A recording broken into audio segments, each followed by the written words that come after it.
How to pick a lock. Only pick your own locks, or you could wind up in a lot of trouble. Locked yourself out of the house? Most common pin and tumbler locks can be picked with a little luck and finesse, so before you call a locksmith, try this. You will need a paperclip or safety pin, and a tension wrench. Optional, a second paperclip. Step 1. Get a paperclip or safety pin and bend it straight. Now make a slight upwards bend at the very end. You can buy a professional lockpick set at a hardware store. There's a basic size intended for American locks. Step 2. Insert your wrench into the lower part of the keyhole. That is, the side opposite the one where the key's teeth would go in. Step 3. Figure out which way the lock needs to be turned to open by turning the wrench clockwise and then counterclockwise. You'll feel which way has more give. Step 4. Turn the lock the correct way with the wrench, putting slight pressure on it. Hold the wrench in place. Step 5.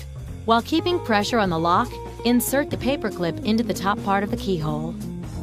Step 6. Feel around the keyhole with a paperclip until you locate the pins. If you're picking a common door lock, there will most likely be at least 5 of them in a row. Before you start, many experts suggest raking the lock. Straighten your second paperclip, put a few bends at the wire's end, and, with no pressure on your wrench, shove it to the back of the lock. Now pull it out quickly, pressing against the top of the lock while gently turning your wrench. You might just set a pin or 2 that way. Step 7. Now for the actual picking. One at a time, push each pin up with a paperclip. Try to feel for the moment when the pin reaches its unlocked position. You should feel a slight give, or even hear a faint click. Start with the pin furthest away from you, then move on to the next. Step 8. As you go, apply slightly more pressure with the wrench until you have all the pins lifted up. Step 9. Now turn the wrench fully. Voila! The lock will pop open.